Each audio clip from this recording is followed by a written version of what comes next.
প্রিয় দর্শক, কেমন আছেন? আশা করছি ভালো নেই, তবে সবাই উদ্বিগ্ন যে 5ই আগস্ট আজ কি হয় সারাদিন সেই বিষয়টি নিয়ে। 5ই আগস্ট উপলক্ষে আমাদের মহামান্য রাষ্ট্রপতি একটা বাণী দিয়েছেন। সেই বাণীটি সোশ্যাল মিডিয়ায় ঘুরে বেড়াচ্ছে। কারা কি উদ্দেশ্যে এটিকে সোশ্যাল মিডিয়ায় ভাইরাল করলো? উদ্দেশ্য একটাই যে রাষ্ট্রপতি যে বাণী দিয়েছেন সেখানে যা লেখা আছে সেটি বর্তমান সরকারও এত সমালোচনা করে না, বিগত সরকারের। রাষ্ট্রপতি যা করেছেন, এখন রাষ্ট্রপতি কি নিজে এটি অনুমোদন দিয়েছেন? অবশ্যই না। তিনি কি নিজে লিখেছেন? অবশ্যই না। তাকে কি দেখানো হয়েছে কারেকশনের জন্য? অবশ্যই না। এইটা সরকারের পক্ষ থেকে লিখে দেওয়া হয়েছে। তার পাশে পিছনে সেনাবাহিনী অফিসাররা ছিল অস্ত্রসহ, তিনি স্বাক্ষর করেছেন। এখন সোশ্যাল মিডিয়ায় দেয়া হয়েছে এই কারণে যে রাষ্ট্রপতি দেখেন শেখ হাসিনা সরকারের নিযুক্ত রাষ্ট্রপতি কিভাবে বিগত সরকারের সমালোচনা করেছেন। আচ্ছা, সেটা যাই হোক, এখন রাষ্ট্রপতির কপালে কি আছে? তিনি অন্তরীণ, এটা পরিষ্কার। কোনো মিডিয়া তার পক্ষে কাজ করছে না। তিনি বাংলাদেশ টেলিভিশনে কোনো বক্তব্য দিতে পারেন না। তার কোনো বক্তব্য, কথাবার্তা সোশ্যাল মিডিয়া, এমনকি আমাদের বেসরকারি টেলিভিশন চ্যানেলগুলোতে প্রকাশিত হতে পারে না। আন্তর্জাতিক মিডিয়াতে তো নাই। আন্তর্জাতিক মিডিয়ার উচিত ছিল যে সাংবাদিকতার যে বিষয় সেটি দেখানোর জন্য তারা আমাদের মহামান্য প্রেসিডেন্টের একটা সাক্ষাৎকার নিতে পারতেন এই মুহূর্তে। যেহেতু তিনি কোনো মিডিয়ায় কথা বলতে পারছেন না, সেহেতু ইন্টারন্যাশনাল মিডিয়াগুলোর জন্য এটা একটা সাবজেক্ট ছিল, কিন্তু পারেননি। আমি বাণীটি একটু পড়ে শোনাবো। তার আগে আবারও বলি, আমাদের ডক্টর ইউনূস সাহেব যদি ওই এনসিপি সদস্যদের চাপে রাষ্ট্রপতি হয়ে যান, আমাদের আসিফ নজরুল সাহেব যদি প্রধানমন্ত্রী হয়ে যান, অথবা আজকের এই ঘোষণার পরে যদি রাষ্ট্রপতি পথা বাতিলই হয়ে যায়, তাহলে এই রাষ্ট্রপতিকে হয়তো গ্রেপ্তার করবে, অথবা অন্য কোনো দুর্ঘটনা ঘটতে পারে, অথবা ওনাকে বিদেশ পাঠিয়ে দেওয়া হতে পারে, অথবা অন্য কিছু হতে পারে, সেটি আর ভাবছি না। আবার বর্তমানে আরেকটি, অর্থাৎ রাষ্ট্রপতি উদ্বিগ্ন, রাষ্ট্রপতিকে নিয়ে অন্যান্যরা উদ্বিগ্ন আছেন। আমি রাষ্ট্রপতির সেই বাণীটি কি 5ই আগস্ট উপলক্ষে আপনাদেরকে একটু পড়ে শোনাই। জাস্ট আমার টাইম লাইনও থেকে গেল, আপনারা পড়েছেন তবু। বাণী রাষ্ট্রপতি। আজ ঐতিহাসিক জুলাই গণ অভ্যুত্থান দিবস। বৈষম্যমূলক রাষ্ট্র ব্যবস্থা ও ফ্যাসিবাদী শাসন বা অপশাসনের বিরুদ্ধে ছাত্র, শ্রমিক, জনতা সম্মিলিত প্রতিরোধ গড়ে তুলে 2024 সালের আজকের এই দিনে চূড়ান্ত বিজয় অর্জন করে। ঠিক আছে, ঐতিহাসিক এই অর্জনের বর্ষপূর্তি উপলক্ষে আমি দেশের মুক্তিগামী ছাত্র জনতাকে জানাই আন্তরিক শুভেচ্ছা ও অভিনন্দন। খুবই ভালো। আমি গভীর শ্রদ্ধায় স্মরণ করি জুলাই অভ্যুত্থানের সকল শহীদদের, যারা দেশকে স্বৈরাচার মুক্ত করতে গিয়ে সর্বোচ্চ ত্যাগ স্বীকার করেছেন। আমি তাদের আত্মার মাগফিরাত কামনা করি। এই গণ অভ্যুত্থানে আহত, পঙ্গুত্ব বরণ করা, দৃষ্টিশক্তি হারানো সকল বীর জুলাই যোদ্ধার ত্যাগ ও অবদানকে আমি শ্রদ্ধা ভরে স্মরণ করি। খুবই ভালো। জুলাই অভ্যুত্থানের শহীদদের পরিবার ও আহতদের জন্য ন্যায় বিচার প্রতিষ্ঠা করা রাষ্ট্রের পবিত্র দায়িত্ব।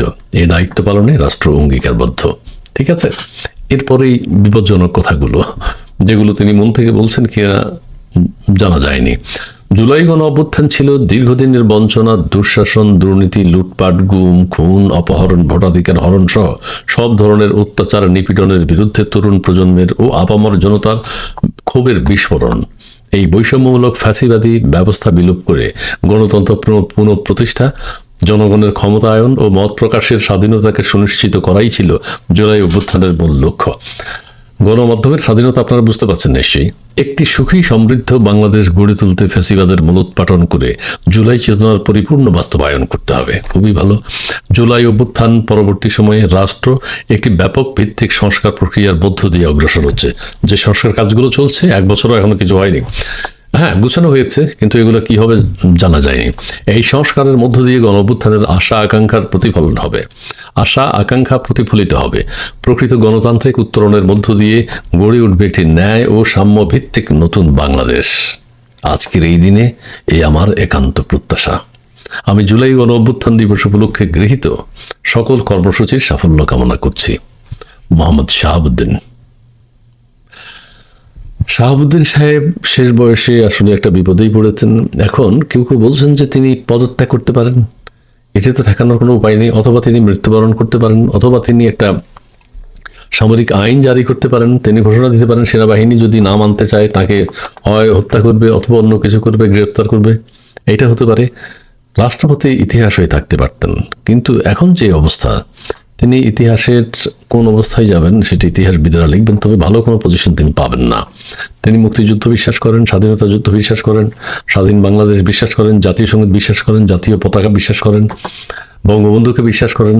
ঠিক আছে, শেখ হাসিনা সরকারের আমলেই তিনি প্রেসিডেন্ট নির্বাচিত হন, সব কিছুই তিনি স্বীকার করেন।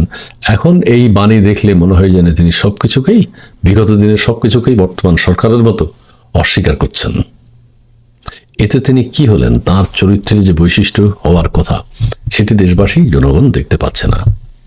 অর্থাৎ তিনিও বর্তমান সরকারের সকল কালা কানুন মেনে নিয়ে এই বাণীতে স্বাক্ষর করেছেন, যদিও মন থেকে না, এটা আমি বলছি বা অনেকেই বলছেন।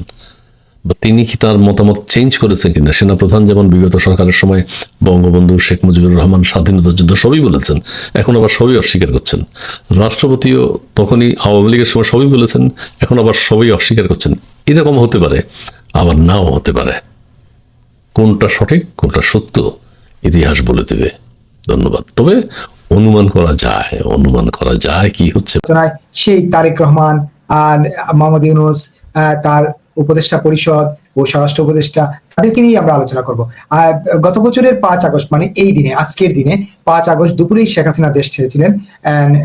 যখন গণভবন আক্রমণ হচ্ছিল ঠিক তার আগ মুহূর্তে তিনি গণভবন ত্যাগ করেন এবং দেশ থেকে চলে যান দেশের বাইরে। সেনা প্রহরায়, মানে সেনাবাহিনীর তত্ত্বাবধানে সেনাবাহিনী হেলিকপ্টার তাকে ভারতে পৌঁছে দেয়। তারপর থেকে শেখ হাসিনা নেই 1 বছর 365 দিন। এই 365 দিন শেখ হাসিনা না থেকেও সারাক্ষণ ইউনূস সরকার এবং তার উপদেষ্টা পরিষদ, স্বয়ং প্রধান উপদেষ্টা সহ, এমনকি এই মুহূর্তে যারা ক্ষমতার দাবিদার, ক্ষমতায় যেতে চান বা তারা অস্থির হয়ে আছেন, মুখিয়ে আছেন ক্ষমতায় যাওয়ার জন্য, সেই বিএনপিও সারাক্ষণ শেখ হাসিনাকেই দেখছেন। মানে শেখ হাসিনাই তাদেরকে তাড়া করছেন এবং সেই ভয়ে তারা সারাক্ষণ তটস্থ। উল্টাপাল্টা কথা যেমন বলেন, তেমনি তাদের নানা বক্তৃতা বিবৃতিতে এগুলো চলে আসে। যেমন তারেক রহমান নানাভাবে বিভিন্ন সময় বলে বেড়াচ্ছেন, আজ গতকালকে বলেছেন যে ফ্যাসিস্টদের আর জায়গা দেওয়া যাবে না, এদেরকে একদম নির্মূল করতে হবে, এদের কোনো স্থান নেই, ফ্যাসিস্টদেরকে যারা আনতে চায় তাদেরও প্রতিহত করতে হবে। আবার মোহাম্মদ ইউনূসও নানাভাবে তার বিবৃতি, বক্তৃতায়, গতকালকে বিবৃতি তিনি একইভাবে শেখ হাসিনাকেই দেখছেন। কেন এই অবস্থা তৈরি হলো? কেন 1 বছর পরও শেখ হাসিনা থেকে মাথা থেকে ঝাড়া যাচ্ছে না, উপদেষ্টা পরিষদ ঝাড়তে পারছে না বা বিএনপি পারছে না? এসব নিয়ে আমরা আলোচনা করব। আরেকটা বিষয় নিয়ে আপনারা নিশ্চয়ই জানেন যে তথ্য উপদেষ্টা একটা স্ট্যাটাস দিয়েছিলেন 111 এর পদধ্বনি। আগের অনুষ্ঠানে বলেছিলাম যে 111 এর পদধ্বনির কথা যেমন তিনি বলেন, তখন মনে পড়ে যায় 111 এর সময় মোহাম্মদ ইউনূস, আজকে যিনি প্রধান উপদেষ্টা, তিনি কিন্তু 111 কে স্বাগত জানিয়েছিলেন, খুব হাস্যোজ্জ্বল ভাবে, প্রাঞ্জল ভাবে স্বাগত জানিয়েছিলেন 111 কে। এখন তিনি ক্ষমতায় আছেন, 111 আসলে তারই তো সবচেয়ে আনন্দের কথা। তার জন্য আমরা কথা বলবো। সেই উপদেষ্টা তার সেই বক্তব্য প্রত্যাহার করে নিয়েছেন ফেসবুক থেকে, কিন্তু তিনি জানেন হয়তো বা তিনি জানেন না যে এইগুলা ফেসবুকে একবার দিলে সেকেন্ডের মধ্যেই লক্ষ লক্ষ স্ক্রিনশট, হাজার হাজার স্ক্রিনশট ছড়িয়ে পড়ে বিশ্বজুড়ে, সেটা হয়তো তিনি ভুলে গেছেন বা সেটা জানেন না। তার সেই স্ক্রিনশট আছে, বক্তব্য ঘুরে বেড়াচ্ছে ফেসবুকময়। এইসব নিয়ে আমরা আলোচনা করবো। আমাদের আজকের বিষয় হচ্ছে অদৃশ্য শেখ হাসিনার ধাওয়ায় ইউনূস ও তারেক। আর এই আলোচনায় যথারীতি আপনাদের সঙ্গে আলোচনায় যুক্ত করে নিচ্ছি সাইফুল আমিন, বিশ্লেষক সাংবাদিক সাইফুল ভাই, স্বাগতম। শিরোনাম দেখে, মানে শিরোনাম পরে আমার ভীষণ ইয়ে পাচ্ছে কি, এই জন্য আমি হাসলাম যে অদৃশ্য একজন, উনি নাই, 55,000 বর্গমাইলের মধ্যেই নাই। হ্যাঁ, এবং ওনার কর্মী, সমর্থক, নেতা কর্মীরা বিরোধী পক্ষের ভাষায় সবাই পালিয়ে গেছে। সেই পালিয়ে যাওয়া অদৃশ্য শেখ হাসিনা এবং তার লোকজনের ভয়ে সারাক্ষণ তটস্থ এই সরকার, 365 দিনই তটস্থ। এবং আজকে তো, গতকালকে তো স্বরাষ্ট্র উপদেষ্টা বলছেন তারা যে মেজারমেন্ট নিচ্ছেন, যে আইন শৃঙ্খলা বাহিনী যে উপস্থিতি থাকবে, এই যে ট্রেন ভাড়া করে, ভাড়ায় লোক এনে সংসদ ভবনের সামনে যে ঘোষণাপত্র দিবেন, সেই ভাড়ায় লোক যাতে নিরাপদে থাকতে পারেন, সেজন্য আমার ধারণা ভাড়ার লোক চাইতে নিরাপত্তা বাহিনীর সদস্যের সংখ্যাই বেশি থাকবে। ওনার বক্তব্য অনুযায়ী কঠোর নিরাপত্তার চাদরে ঢাকা। ইতিমধ্যে শুরু করেন যদি আপনি। অনেক ধন্যবাদ বিপুল। অনেক ধন্যবাদ আপনার দর্শকদের যারা সময় নিয়ে শুনছেন। আসলে শেখ হাসিনা দেশে নাই হয়তো, কিন্তু এই জঙ্গিদের মনের মধ্যে শেখ হাসিনা সারাক্ষণ তাড়া করে ফেলে। এরা ঘুমেও শেখ হাসিনাকে দেখেন, এরা দিনেও শেখ হাসিনা, মানে ওই শয়নে স্বপনে বলে না, এই সব জায়গায় শেখ হাসিনাকে দেখে। এই জঙ্গিদের নেতা ইউনূস সারাক্ষণ পতিত বলতে থাকে। আর ইদানিং দেখতে পাবেন যে আগে একটু মাঝে মাঝে কম ফ্যাসিস্ট বলতো, ইদানিং দেখবেন যে মুখের ফেনা উঠায় ফেলতেছেন তারেক রহমান এবং একেবারে। তার second in command Mirza Fakhrul ইসলামকে, যাকে সবাই ভদ্রলোক বলতো, সে সহজে এরকম, কিন্তু খুবই তীব্র ভাষায় উনি এখন ফ্যাসিস্ট ফ্যাসিস্ট বলতেছেন। যেভাবে ফ্যাসিস্ট বলতেছে এইভাবে ফ্যাসিস্টের সংজ্ঞায় চেঞ্জ হয়ে যাবে। হ্যাঁ, ফ্যাসিস্টরা কিন্তু এখনো ইতালিতে আছে, ফ্যাসিস্টরা এখন অনেক জায়গায় আছে, কিন্তু ওনারা যে ফ্যাসিস্টের কথা বলছেন এটা কিন্তু সংজ্ঞা পাল্টায় যাবে। কারণ ওনার এই এই যে কথাগুলো সারাক্ষণ শেখ হাসিনাকে যেইভাবে তারা সামনে নিয়ে আসতেছেন, শেখ হাসিনাকে কেউ আনার দরকার নাই, আর তারাই আনছে।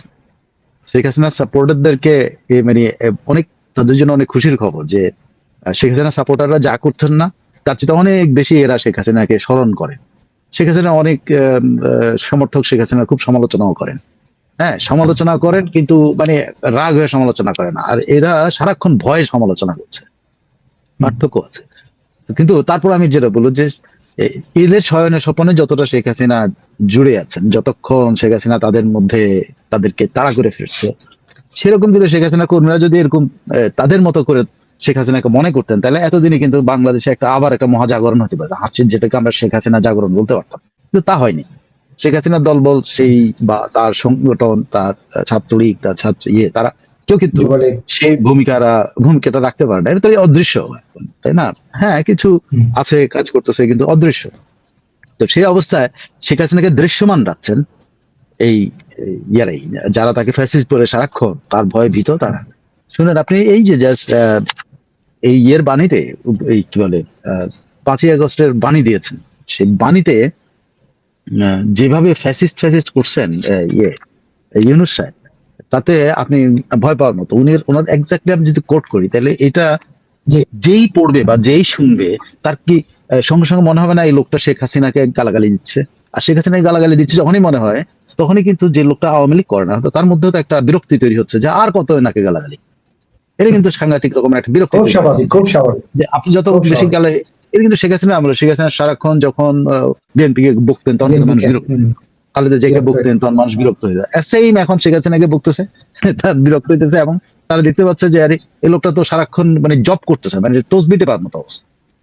শুনেন, তার সর্বশেষ আজকে যে ছোট্ট একটা বাণীর মধ্যে এইখানেও কিন্তু একটা বিশাল অংশ বা একটা পুরো প্যারা শেখ হাসিনা দখল করে নিয়েছেন। সেটা হলো পতিত স্বৈরাচার ও তার স্বার্থলোভী। আমি স্বার্থলোভী শব্দটার এক্সাক্ট অর্থটা আমি খুঁজে পাইতে আমার এখনো কষ্ট হচ্ছে। আমি এক্স্যাক্টলি, স্বার্থ এক জিনিস, লোভ এক জিনিস। স্বার্থলোভী মানে তার স্বার্থলোভী কি, তার কি স্বার্থলোভী, এটা আমি বুঝে উঠতে পারছি না, মানে পারি না। কিন্তু সেন্টেন্সটা মানে নিশ্চয়ই বিজ্ঞজনরা লিখছেন, নিশ্চয়ই এটা কোনো অর্থ আছে। তারপর পতিত স্বৈরাচার ও তার স্বার্থলোভী গোষ্ঠী, মানে তার তার বলতে তার সুবিধাভোগী গোষ্ঠী হইতে পারে, কিন্তু স্বার্থলোভী গোষ্ঠীকে আমি এটা বুঝতে পারলাম না। এখনো দেশকে ব্যর্থ করার ষড়যন্ত্র লিপ্ত, দলমত নির্বিশেষে সবাইকে ঐক্যবদ্ধভাবে এই ষড়যন্ত্র মোকাবেলা করার জন্য উনি আহ্বান জানিয়েছেন। জাস্ট সংক্ষিপ্ত একটা বিবৃতির মধ্যে ওনার এই ভয়ে সবাইকে ঐক্যবদ্ধ হওয়ার জন্য। আপনি জানেন এর আগে উনি যে যখনই মাইলস্টোনে তখনও উনি কিন্তু ওখানেও দেখছেন, শত্রু খুঁজে পেয়েছেন। গোপালগঞ্জের ঘটনাও উনি শত্রু খুঁজছেন, সব জায়গায় উনি শত্রু খুঁজে সবার সাথে। তখনই আবার দৃশ্যমান বলে একটা শব্দ বাংলাদেশের ডিকশনারিতে, শব্দটা অনেক মজার। দৃশ্যমান, এটা তারা এত বেশি ব্যবহার করছে, সবকিছু দৃশ্যমান করে, মানে আপনার ঐক্য দৃশ্যমান করতে হবে, আপনার পিঠা খাইতে জানেন এটা দৃশ্যমান করবেন, আপনি কামড়াইতে জানেন এটা দৃশ্যমান করবেন, মারামারি করতেছেন এটা দৃশ্যমান, সব দৃশ্যমান করতেছে। দৃশ্যমান করতে গিয়ে অদৃশ্য শেখ হাসিনা ওনাদের ঘাড়ের মধ্যে একেবারে চেপে বসছেন বলে আমার মনে হয়। এখন শেখ হাসিনা এই ঘোড়া দাবড়াবে, মানে ইউনূসের ঘোড়া শেখ হাসিনাই দাবড়াবে, আমার তাই ধারণা। আপনার তারেক রহমানের বক্তব্য যদি শুনেন, তার বক্তব্যের মধ্যেও সেই ফ্যাসিস্ট শেখ হাসিনা, এই ফ্যাসিস্ট অমুক সরকার ফ্যাসিস্ট অমুক করতে করতে ফ্যাসিস্ট শব্দটা এখন কিন্তু মানুষের কাছে মজার শব্দে পরিণত হবে। যে ফ্যাসিস্ট আসলে কি, এটাকে নিয়ে মানুষ পড়াশোনা শুরু করেছে। মানুষ কিন্তু এখন খুঁজে পাই যে ফ্যাসিস্ট জিনিসটা কি। সাধারণ মানুষ কিন্তু তার মোবাইলে নেটে খোঁজাখুঁজি করে যে ফ্যাসিস্টটা কি, খোঁজে। আস্তে আস্তে মানুষ কিন্তু ফ্যাসিস্ট সম্পর্কে জ্ঞানী হচ্ছে, এবং মানুষ কিন্তু ফ্যাসিস্টের ভক্ত হওয়ার সম্ভাবনা দেখা দিয়েছে। কারণ ফ্যাসিস্টরা তো একসময় ফ্যাসিস্টদের ভক্তরা, ওরা তো নির্বাচনেও জিতছে, ফ্যাসিস্টরা তো নির্বাচনেই জিতছে। আসল ফ্যাসিস্ট না, যারা নিজেদেরকে ফ্যাসিস্ট দাবি করে ফ্যাসিস্ট, তারা তো নির্বাচনে জিতছে, তাই না? তো তাদের ভক্ত আছে। এখন বাংলাদেশে সেই ধরনের হয় কিনা যে শেখ হাসিনা একদিন আসলে বললো আমি ফ্যাসিস্ট শেখ হাসিনা, আসলাম তোমাদের কাছে, আমাদের ভোট দেওয়া, দেখবেন যে পাবলিক ভোট দেওয়া শুরু করে। কারণ শেখ হাসিনা যেভাবে ফ্যাসিস্ট বলে গালি দিচ্ছে, পাবলিক খুঁজে পাচ্ছে যে এই ফ্যাসিস্ট শেখ হাসিনাই তো এই উন্নয়ন নিয়ে অনেক কথাবার্তা বলে, যে এই যাই করুক না কেন, বাংলাদেশে আছে গ্রামে রাস্তা হাঁটার সময় শেখ হাসিনাকে মনে পড়বে যে তার আমলে কিন্তু এই রাস্তাটা হয়েছে। আপনি যেখানে যাবেন তার আমলের কোনো কিছু চোখে পড়বে, মানে এটা আপনি সার্বিক মানুষের মনের উপর উনি কি দমন পীড়ন চালাচ্ছেন সেটা আমি জানি না, কিন্তু উন্নয়নের উপর উনি যে ঘোড়া চালাইছিলেন সেই ঘোড়াই কিন্তু এখন মানুষ যেখান দিয়ে হাঁটবে। আমি আমার আমি রেফার করতে বলতে চাচ্ছি না তিনি কে, তো বললে উনি হয়তো মনে কষ্ট পেতে পারেন। একজন এই কয়েকদিন আগে কক্সবাজারের, হ্যাঁ কক্সবাজারের রেল স্টেশনের সামনে গিয়ে একটা বিশাল দিয়ে বললেন এটা আমাদের গর্ব, এটা আমাদের। আমি জানি যে উনি প্রচন্ড রকম শেখ হাসিনাকে অপছন্দ করেন, খেয়াল করে দেখেন তিনি কিন্তু ওই শর্ট দিয়ে বলতেছেন এটাই আমাদের গর্ব, এটাই আমাদের দেশ, এটাই আমাদের। তাহলে এক পর্যায়ে যায় কিন্তু ওনার মনের ভিতরে কিন্তু পরিবর্তন হইতেছে, কিন্তু যে শেখ হাসিনার করা জিনিসকে কিন্তু উনি ছবি দিয়ে পাঠাচ্ছেন এর কাছে, অথচ ইনি কিন্তু প্রচন্ড শেখ হাসিনা বিরোধী। এরকম আপনি যদি, আমি অনেকগুলো দেখেছি যে মেট্রো রেলে চড়ার পরে বলতেছে সাধারণ পাবলিক চড়ার পর বলতেছে এটা তো ইউরোপের মতো।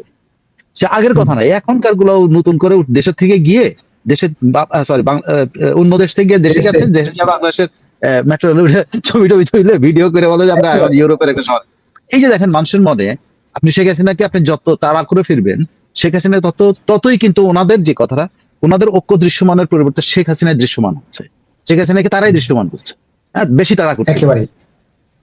আপনার যদি তারেক রহমানের এর পরেও তারেক রহমান যেভাবে, মানে আরেকটা ব্যাপার আছে সেটা হলো যে এই যে আপনি যে উপদেষ্টার কথা বলছেন, সেই উপদেষ্টার যে ইয়েটা আপনি যে দেখেন এটা 1-11 না, তো এটা তো 1-11 না।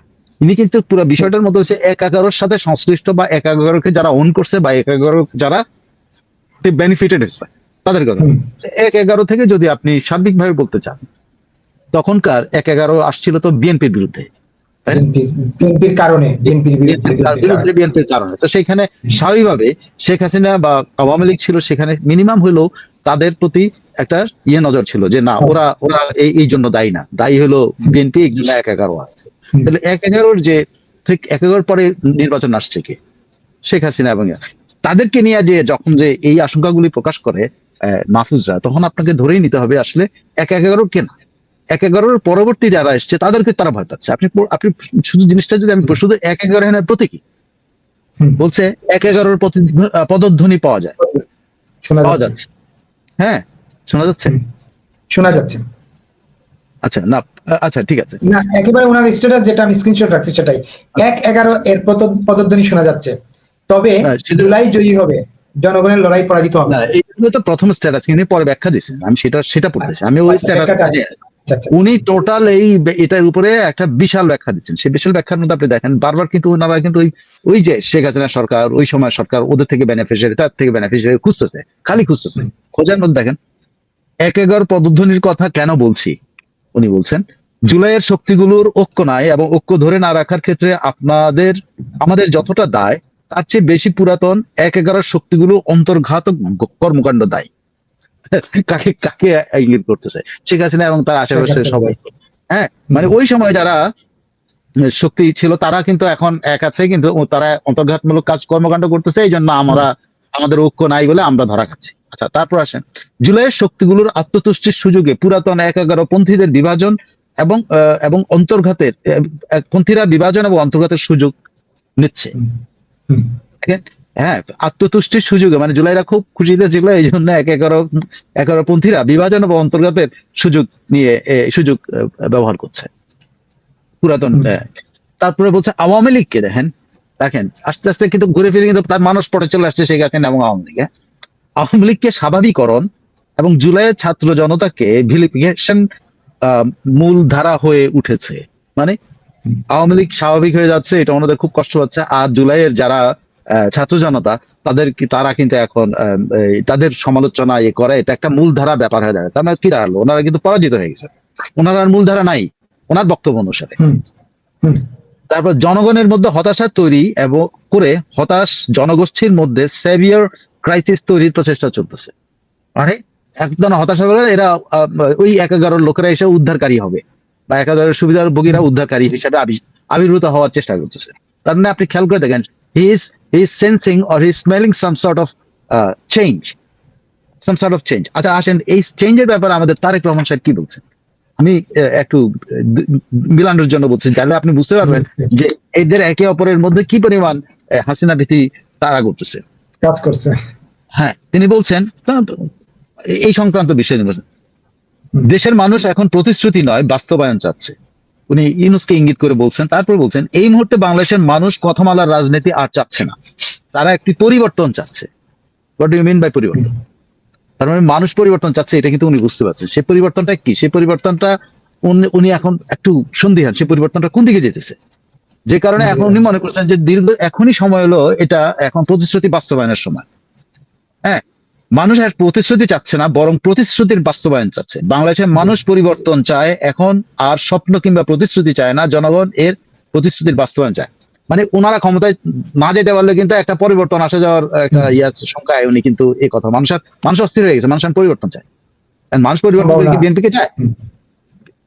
এটা তো উনি ভাবতেছেন বিএনপির চায়, কিন্তু আসলে কিন্তু ওনার মনের ভিতরে কাজ করতেছিল যে আমাদের হাত থেকে বোধহয় কই মাছটা ছুটে যাচ্ছে, পিছলায় যাচ্ছে। হ্যাঁ, কোথায় যেন চলে যাচ্ছে আমাদের হাত, আমরা যেটা মোটামুটি ছাই দিয়ে ধরছিলাম ওইটা ছুটে যাচ্ছে। না হলে উনি এই কথাগুলি বলতে পারেন না। ঠিক আছে, এবার আসেন তারই আমি ওই মাহফুজের স্ট্যাটাসের সাথে মেলানোর জন্য আমি বলছি, তিনি এবার আসেন হলো মির্জা ফখরুলের কথায় আসেন। মির্জা ফখরুল ইসলাম আলমগীর কিন্তু একই সুরে কথা বলেছেন, দেশে আবার একটা অস্থিরতা সৃষ্টির ষড়যন্ত্র চলছে। 1-11 ওখানে প্রতীক, সবাই কিন্তু চেঞ্জ চাচ্ছে। খেয়াল করতে, আমি কিন্তু বারবার বোঝানোর চেষ্টা করতেছি যে 1-11 কথা বলে কিন্তু পরিবর্তনের কথা বলছে। তারেক রহমান পরিবর্তনের কথা বলছেন, মাহফুজ পরিবর্তনের কথা বলছেন, ইউনূস সাহেব নিজেও পরিবর্তনের ভয়ে ভীত হয়ে আছে। মির্জা ফখরুল বলছেন দেশে আবার একটা অস্থিরতা সৃষ্টির ষড়যন্ত্র চলছে, দেশে যেন গণতান্ত্রিক রূপান্তর ঠিক মতো না হয় সেজন্য আবার অস্থিরতা সৃষ্টির ষড়যন্ত্র চলছে। দেশে যেন গণতান্ত্রিক রূপান্তর না হয়। আচ্ছা, তো গণতান্ত্রিক এখন রূপান্তর কে চায় না? এটা ইউনূস সাহেব চায় না ক্ষমতা দীর্ঘায়িত করার জন্য, কিন্তু এখনকার গণতান্ত্রিক রূপান্তর যেটাকে ওনারা গণতন্ত্র বলছে, সে রূপান্তর তো আওয়ামী লীগ চায় না। আওয়ামী লীগকে বাদ দিয়ে নির্বাচন কি আওয়ামী লীগ চায়? নিশ্চয়ই চায় না। তখন উনি আরো বলছেন আজ একটা ষড়যন্ত্র চলছে, একটা চক্রান্ত চলছে, দেশে আবার একটা অস্থিরতা সৃষ্টি করা যায়, দেশে একটা ষড়যন্ত্র তৈরি করা হচ্ছে যেন বাংলাদেশের গণতান্ত্রিক ট্রানজিশন ঠিক মতো না হয়। মির্জা ফখরুল ইসলাম আলমগীর এই কথাগুলি বলছেন। এখন আসেন আপনি মাহফুজের সেই শেষ দিকের কথাগুলিতে, যেখানে আপনি যদি মাহফুজের আরো কিছু কথা যদি আপনি শুনেন তাহলে বুঝতে পারবেন যে মাহফুজের ভীতি কতটা গভীরে পৌঁছাইছে। আজকে আপনি বলেন না ডিলিট করে দিছে, এটা ভীতি থেকে ডিলিট করছে। কেউ না কেউ তাকে থ্রেট করছে, কেউ না কেউ তাকে বলছে তুমি এটা সরাও। সেও কিন্তু এখন কিন্তু মানে আপনি খেয়াল করে দেন, সে এই পোস্টার, এই যে পোস্টার পড়ছে, সেই পোস্টার ডিলিটের মানে হলো Mahfuz is being cut, Mahfuz cut হয়ে গেছে। মাহফুজ তার এই কথাগুলো আর রাখতে পারছে না। সে যা বলছে এটাতে সে দাঁড়াইতে পারে না, স্ট্যান্ড করতে পারে নাই। এই কারণে তো সে সরাই ফেলছে তার ইয়েটা, নাহলে তো সে সরাতো। সে সেখানে বলছে জুলাইকে অন্য 10টা ইভেন্টের মতো বানিয়ে জনগণ বিশেষ করে ছাত্রদের মধ্যে হীনমন্যতা তৈরির চেষ্টা চলছে। ছাত্ররা তো অলরেডি হীনমন্য হয়ে গেছে, চাঁদাবাজিতে পরিণত হয়েছে। যারা মানে মাঠে নেমে করছে, আর ওদের মধ্যে চাঁদাবাজের মধ্যে তো পার্থক্য হয়েছে। মানুষ তো হীনমন্য হয়েছে, এখন তো সে তার ইনসিকিউর ফিল করতেছে। এটা তো মাহফুজের কথা। এখন জুলাইয়ের সেই ছাত্র জনতাকে নিজেরা ইনসিকিউর ফিল করে। একদিন তারা ছিল মববাজ, আজকে কিন্তু তারা কিন্তু নিজেরা ভীত যে তারা কখন কট হয়। আপনি যদি একটা প্রোগ্রামের কথা মনে করেন, সেখানে আমি দেখছি জুলাই যোদ্ধা নামে একটা কি যেন একটা প্রোগ্রাম হলো না শাহবাগে, যেখানে মারামারি হলো। আমার মনে আছে একজনকে আওয়ামী লীগ ট্যাগ বেশ, যেই ওই সমাবেশটার প্রতিবাদ করে মানে যাওয়া আসা করতে পারতেছে সবাই আওয়ামী লীগ বলে, আওয়ামী লীগ বলে, আওয়ামী লীগ বলে। তো যে লোকটা বারবার মানুষটা আওয়ামী লীগ ট্যাগ দিচ্ছিল, কিছুক্ষণ পর আমি জাস্ট চোখে ভাসে আমার যে কতটা অসহায় হচ্ছে এরা, এই জন্য খুব কষ্টও লাগে। এক সময় বীররা যখন ইয়াতে পরিণত হয়, কি বলে ইঁদুরে পরিণত হয়, তখন কি অবস্থা হয়। যে লোকটা এরকম করছিল, অল অফ আ সাডেন একটা লোক কয়েকজন ইউটিউবার নিয়ে এসে সে লোকটাকে ধরছে। একটা এরকম তেরপাল টাঙানো জায়গা, পেছনে কিন্তু পুলিশ দেখা যায়, পুলিশ মজা দেখতেছে যে ওই লোকটারে আটকাইছে একটা লোক এসে। আপনি আমার কেন আওয়ামী লীগ ট্যাগ দেন? আমি আওয়ামী লীগ করি, আপনি জানেন কেন? আপনি আমার পরিচয় তো দেখতে চান কেন? এখন ওই লোক তো মহাবেকেন, আমি আপনাকে আওয়ামী লীগ বলি না, বল না আপনি আমাকে আওয়ামী লীগ বলছেন, ভিডিও আছে, এই আছে। ওই লোকটা কাচুমাচু শুধু না, ওই লোকটা ওখান থেকে পালাইতে পারলে বাঁচে। এটা হলো জুলাইদের অবস্থা। যে একটা লোক সে আগে 6 ঘন্টা আগে কিন্তু এখানে সে ধাওয়া গাইছে, সে তারা আওয়ামী লীগ বলে ধাওয়া করছে, আর সে কয়েকজন ইউটিউবের না এসে ওরে ধরছে, দুইটা তারা জিজ্ঞেস করছে। আমি পুলিশ পেছন থেকে দাঁড়ায় দাঁড়ায় হাসতেছে, ধাওয়া দিতেছে। এটা কিন্তু মাহফুজের কথার মধ্যে চলে আসছে। দেখেন, এগুলো আমি আমার দেখা জিনিস। আর মাহফুজ কিন্তু এটা বলছে যে ছাত্রদের মধ্যে হীনমন্যতা তৈরি হয়েছে। তারপরে জুলাইয়ের পক্ষের শক্তিকে ধীরে ধীরে অরাজকতাকারী, অযোগ্য ও ব্যর্থ হিসেবে উপস্থাপন করছে। কে করছে? নিজেরাই তো করছে। নিজেরা করে আজকে অন্যের ঘাড়ে চাপানো তো দরকার নাই। সব জায়গায় মনে করে যে শেখ হাসিনা এগুলা করতেছে, শেখ হাসিনা মানে জুলাইদেরকে আর মানুষ, তোমরা কাজ করতে পারো নাই, তোমরা মানুষকে দেখাইতে পারো না। ইউনূস সাহেব মানুষকে ম্যাজিক দেখাইতে পারে না, নোবেলের ম্যাজিক উনি দেখাইতে পারেন নাই, কোটি কোটি ডলার আনতে পারে নাই, এটার জন্য মানুষ দেয় না। মানুষ তো মনে করছে ওনারা আনলে এইগুলো হবে, দেশ আমেরিকা হয়ে যাবে, দেশ সিঙ্গাপুর হয়ে যাবে, দেশে উনি দুধের নহর বইয়ে দিবেন, সবাই দুধ খাবে।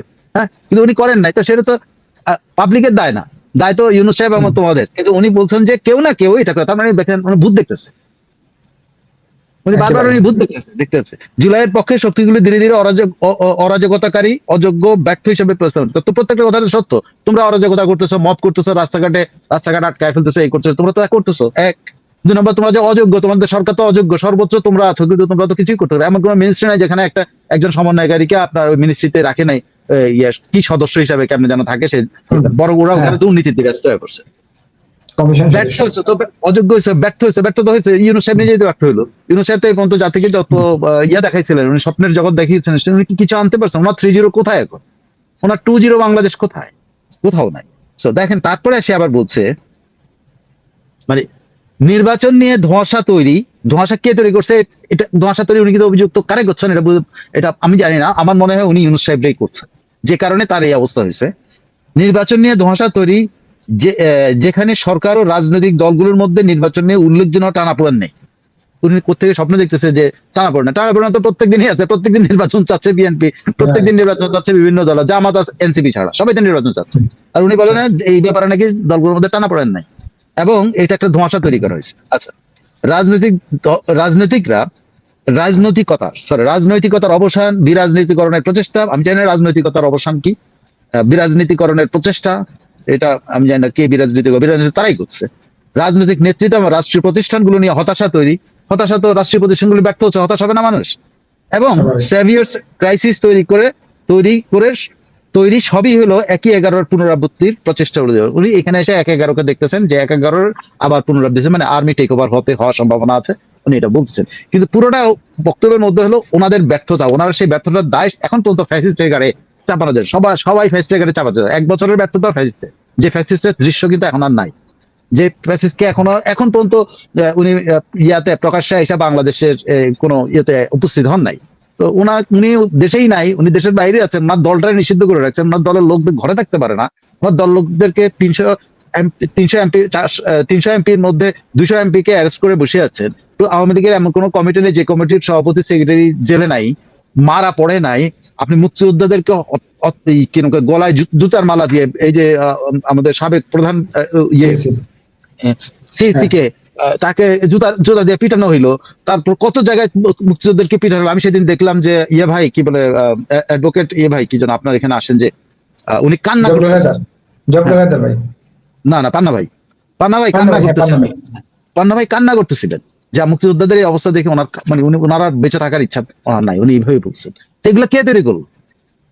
কে তৈরি করছে? এগুলা তো এই সরকারের আমলে তার বাহিনী, তাদের লোকেরা তৈরি। আজকে উদুরবিন্দি বুড়োর ঘাড়ে মানে চাপানোর কোন সুযোগ নেই।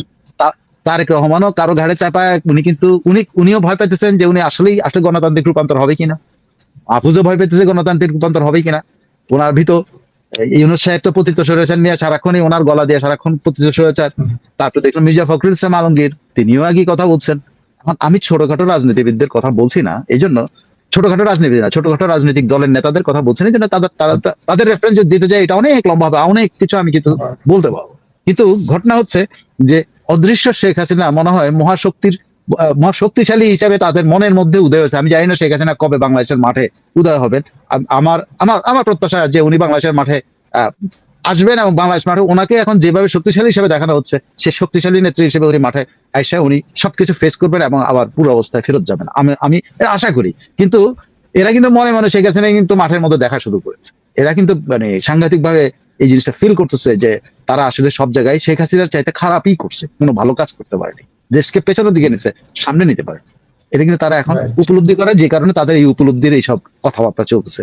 সঙ্গে যারা ক্ষমতায় যেতে চান তাদের মধ্যেও কিন্তু এখন আবার যে ওনারা যে প্রায় ছাই দিয়া মানে অন্যরা আন্দোলন করে জিতছে, আর ওনারা ছাই দিয়া এখন ওইটারে ধরে ওনারা ক্ষমতায় চলে যাবেন, এইটা ওনাদের হাতছাড়া হয়ে যায়, যে জন্য ওনারা কাহিল হয়ে পড়ছেন কান্নাকাটিতে। এখন রীতিমতো কান্নাকাটি আপনার আরেকটা মজার, আচ্ছা যে এই চ্যাপ্টার শেষ হলে একটা মজার গল্প বলবো রে পরে। ওকে, থ্যাংক ইউ। জি, বলেন। এই স্বরাষ্ট্র উপদেষ্টা তো বেশ মানে মজার মজার কথা বলেন। উনিও তো বলছেন যে এই যে আজকে যেটা তারা ঘোষণা করবেন, আমার মনে হয় আমরা যে পূর্বসূরীদের কাছে শুনলাম, ইতিহাসে পাঠ করলাম যে বঙ্গবন্ধু যেদিন আসলেন 10 জানুয়ারি দেশে, সেদিনের কথা বলি, 7 মার্চের কথা বাদ, সেদিনের কথা বলি, 10 জানুয়ারি যেদিন আসলেন, এই প্ল্যাটফর্মে 10 জানুয়ারির গল্প আমি শুনছি বদরুল ভাইয়ের কাছ থেকে, শরীফ শাহউদ্দিন ভাইয়ের কাছ থেকে, নূর নবী ভাইদের কাছ থেকে। বদরুল ভাই বললেন যে তারা এত পিছনে পড়ছেন যে গাড়ির বাম্পারে ঝুলে তারা যাওয়ার চেষ্টা করছেন ইয়েতে। এত স্বতঃস্ফূর্ত মানুষ ছিল। তো এইরকম একটা তাদের ভাষায় বিপ্লব অভ্যুত্থান হয়ে গেল, আর 1 বছর পরে সেটা ঘোষণাপত্র দিবেন, সেটার জন্য একদম রাস্তাঘাট বন্ধ করে, ব্যারিয়ার দিয়ে, কঠোর নিরাপত্তা দিয়ে, 8 জুলাই মানে 16টা ট্রেন দিয়ে 12টা লোক এনে কেন করতে হবে? এটা মানুষ স্বতঃস্ফূর্ত ভাবেই তো থাকার কথা। স্বরাষ্ট্র উপদেষ্টা যে বললেন, নিশ্চয়ই স্বরাষ্ট্র উপদেষ্টার বক্তব্য আপনি দেখছেন। এর মাথায় এখন ঠিক আছে নাকি প্রচন্ড রকম মানে ইয়ের মধ্যে আছে, কি বলে, সেও এখন দৌড়ের উপরে আছে আর কি। তার কথাবার্তা তেমনি যে সে দৌড়ায়, মানুষ হিসাবেও সে দৌড়ের উপরে থাকে। তাকে কে দৌড়ায় আমি জানি না, তো সারাক্ষণ সে দৌড়ের উপরে থাকে, সারাক্ষণ সে হাইতে থাকে এবং মজার মজার কথা কয়। আবার খুব সিরিয়াস কথাও খুব মজার ছলে বলে ফেলে। একটা জিনিস স্বীকার করছে কিন্তু সে আজকে, এবং এই যে নিরাপত্তা নিয়ে যে সে বলছে যে পরিমাণ হাতিয়ার, আবার কিন্তু স্বীকার করলো। এর আগে আরেকজন বলছিলেন না আমরা তো সব উদ্ধার করে নিয়ে আসছি, সব করছি, উনি বলছেন যে পরিমাণ হাতিয়ার চলে গেছে এখনো উদ্ধার সম্ভব হয়নি। তারপরে উনি বলছেন যে আহ, উনি উনি ওই যে 1/11 মানে ইয়াতে কি মানে ওখানে যে সমাবেশটা হবে সেটা নিয়ে আছে, বলছে নিরাপত্তা নিয়ে হচ্ছে 5ই আগস্ট নিয়ে কোনো ধরনের আতঙ্কের কোনো কারণে, আল্লাহ দিলে সবকিছু, সব প্রোগ্রাম হবে, সব ভালোভাবে হয়ে যাবে। মানে উনি ওনার উপর নির্ভরশীল হইতে পারেন নাই, উনি শেষ পর্যন্ত আল্লাহর উপর নির্ভরশীল হয়েছেন। এখন দেখা যাক। আল্লাহর উপর নির্ভরশীল। তো একটা মজার জিনিস উনি বলছেন এই আর কি। যে যদি আপনি বুঝতে পারেন যে ইয়ের কথা, জি। এই যে এনসিপির অবস্থার কথা, এটা দিয়ে দারুণ মজার একটা কথা বলছে কি, তার জিজ্ঞেস করছে যে আপনারা একটা দলকে বেশি বেশি নিরাপত্তা দিচ্ছেন, অমুক দিচ্ছেন, তোমার মধ্যে প্রশ্ন করছে। প্রশ্ন করার পরে তার উত্তরটা খুব সুন্দর, খুবই সুন্দর হয়েছে, বুঝছেন। আমি মানে এটা হলো তার মনের কথা। এই লোকটা আসলে মাঝে মধ্যে নিজের পেটের ভিতরে কথা বলে দেয়। সেটা হলো ভিতর থেকে বলে দেয় আর কি। যারা in a kind his little bit একটু সরল এক্সপ্রেশন, কুটিল চিন্তাটা কম করে আমার ধারণা আর কি, যে কারণে এটা বলতে পারে। কুটিল চিন্তা করলে কিন্তু এরকম মজা করে কথা বলতে পারতো না। বলা সম্ভব না। বলছে কি যার এই ইয়াদের উপরে কেন পাহারা দিচ্ছে, বলছে যারা একটু বেশি ভালনারেবল, তারা একটু বেশি প্রোটেকশন দেওয়া হয় তাদেরকে, যে একটু কম ভালনারেবল তাকে একটু কম প্রোটেকশন দেওয়া। বুঝতে পারছেন এনসিপির অবস্থা? এনসিপি খুব ভালনারেবল অবস্থা, খুবই দুর্বল অবস্থায় আছে, ওদের এখন প্রোটেকশন দরকার বেশি। অন্যদের প্রোটেকশন, এনসিপি এত দুর্বল যে তাকে প্রোটেকশন দিতে হচ্ছে। সে এনসিপি শব্দটা না বলে সে কিন্তু বলে ফেলাইছে, মানে পেটে রাখতে পারে না, কি করবে, এদের বাঁচানোর জন্য তাকে এরকম প্রোটেকশন দিতে হইতেছে। প্রোডাকশন দিতে হচ্ছে। একেবারে ইন্টারেস্টিং। আবার দেখেন আপনি ওই যে টিআইবি আজকে গতকালকে প্রেস ব্রিফিং করে বলছে কিংস পার্টির কথা, কি যে কিংস পার্টির তো 2 জন ক্ষমতায় আসেনি, এটা তো কিংস পার্টি, এটা সরকারি দল। মানে যেটা এতদিন লোকজন বলছিল কি, অবশ্যই টিআইবি 1 বছরের মাথায় এসে বলতে বাধ্য হলো হয়তোবা যে কিংস পার্টির ঘটনা, এবং তারা ব্যাপক সরকারের ব্যর্থতার কথা বলে দিচ্ছে। টিআইবি রা হলো কারা জানেন? এই টিআইবি রা, আমি টিআইবি শুধু একা বলছি না, এরা হলো পশ্চিমা ডলার খাওয়া লোক। এদের পশ্চিমা ডলার না আসলে তো চলবে না। কয়দিন বিপ্লব করবে? এই বিপ্লব করতে যায় সব ডলার তো খোয়া যাওয়ার উপক্রম হয়েছে। খেয়াল করে দেখেন, এই লালবদর রায় গোপালগঞ্জ যেতে বাধ্য হয়েছে না, নাহলে তো তাদের ফান্ড যে তোমরা থাকতে, দেশের মধ্যে থাকতে গোপালগঞ্জে এরকম 5টা কিলিং হলে তোমরা চালারা করোটা কি? নিশ্চয়ই টেলিফোন করে তাদের কাছে, বেটা করস করে কি, তোদেরকে আমরা টাকা দিয়ে পালি ওই দেশে, আর সেখানে এরকম মানবতা বিরোধী অপরাধ হচ্ছে, আর তোরা বয়ে বয়ে খাও, হ্যাঁ আমাদের ডলার খাওয়া আর ইয়ে করো না। ওই ধাওয়াতে চলে গেছে, যাই ওখানে। এরা হইলো ডলার খাওয়া। এরা হইলো ধরেন টিআইবি কোথায়, জার্মানি তো বোধ হয় না, জার্মানি থেকে ডলার না আসলে, মানে জার্মানি কারেন্সি তো বাংলাদেশ আসে না, ডলার হয়ে আসে। তো এই ডলার না পেলে তো নজর চলে না। এরা ইয়াতে ফ্রাঙ্কফুর্টে বৃষ্টি হইলে ঢাকায় ছাতা ধরে। এগুলো ইফতেখারের জমানের টিআইবি, মানে ওদের দেশে বৃষ্টি হওয়ার পরে বাংলাদেশের মধ্যে ওনারা ছাতা ধরে ওনাদের ইয়ে করতে। এখন তাদের হচ্ছে যে এদের যদি সমালোচনা না করি তাহলে তো আমার টাকা আসবে না, আমরা তো ডলার আর খাইতে পারবো না, যতই সংস্কার কমিশন করি আর করি কোনো কাম হবে না। এই কারণে এরা গেছে। এই যে ওয়াশিংটনে বৃষ্টি হইলে ঢাকায় ছাতা ধরা, ডলার খেয়ে করা, এই কি বললো না বললো, এদের কথায় আসলে কিছু আসে যায় না। এরা এই কথাগুলো বিক্রি করে, প্রতিটা শব্দ বিশ্বাস করেন, প্রতিটা শব্দের বিনিময়ে টাকা নেয়। প্রতিটা শব্দের বিনিময়ে ডলার খায়, প্রতিটা শব্দের বিনিময়ে তারা রক্তচোষা হিসেবে বাংলাদেশের মানুষের ঘাড়ের মধ্যে চড়েছে। এইসব শব্দ বাংলাদেশের মানুষের করুণ অবস্থা, বাংলাদেশের মানুষের খারাপ অবস্থা, বাংলাদেশ মানুষ এই করতে পারতেছে না, বাংলাদেশ মানুষ ওই করতে পারতেছে না, এগুলো বলে ওরা টাকা আনে। কিন্তু নিজেদের জীবনে আপনি যা দেখেন, এরা কেউ কেউ তাদের কমোডও কিন্তু সোনা দিয়ে মোড়া রেখেছে। হ্যাঁ, পিপল, এরা তাই। আপনি এই লোকগুলির কোনো উৎপাদনমুখী কোনো কাজ একটা দেখেন যে লোকটা এই মুদির ব্যবসা দিয়ে বা একটা গামছা বেচে টাকা কামাই করছে? বলতে পারেন কতগুলো, যতগুলি সংস্কার কমিশনে আছে যে গামছা বেচে তারা টাকা কামাই করছে? কোনো উৎপাদনমুখী কাম করছে? কোনো শ্রম দিছে? খালি ওই ভিক্ষা করে, হাতের কলমে চিঠি লিখে লিখে ভিক্ষা করে, বাংলাদেশের দুঃখ বিক্রি করে তারা টাকা আনে, বাংলাদেশের মানবাধিকার বেচে তারা টাকা আনে। ইউনূস সাহেব বাংলাদেশের মহিলাদের মানে ইয়ে অবস্থা দেখায়, দারিদ্র দেখায়, উনি টাকাই না, উনি বড় লোক হয়েছেন। হ্যাঁ, উনি বিশাল হয়েছেন। কোন মহিলা এই পর্যন্ত বলতে পারবে কোন একটা গ্রামীণ ব্যাংকের একজন মহিলা বাংলাদেশে কোটিপতি হয়েছে? দেখ না, দেখাইতে পারবে না কেউ না, নট এ সিঙ্গেল কেউ না। পারসন। যাই হোক, তো এনার কথা যখন উঠাইলেন আমার কাছে ইয়ে লাগে যে এদের কথা, এসব পোকামাকড়ের কথা আর না শোনাই ভালো, কারণ এরা রক্তচোষা। এরা মানবাধিকার বিক্রি করে কিন্তু ইয়া থেকে, ব্রিটেন থেকে বা আমেরিকা থেকে এই $5,000 দামে, $10,000 দামে স্যুট বুট পরে। এই স্যুট বুট পরে আবার জনগণের খারাপ কথা লাগে, অথবা এই $5,000 কিন্তু কাউকে দান করবেন, খাবে। আপনি এই যে মানবাধিকার বিক্রি কোনটা আছে, কোনটা নিজের শ্রম দিয়ে টাকা কামাই করে? একটা নান অফ দেম। বাংলাদেশের এই যে উন্নয়নের মধ্যে তাদের কি ভূমিকা আছে? কয় টাকার ট্যাক্স দেয়?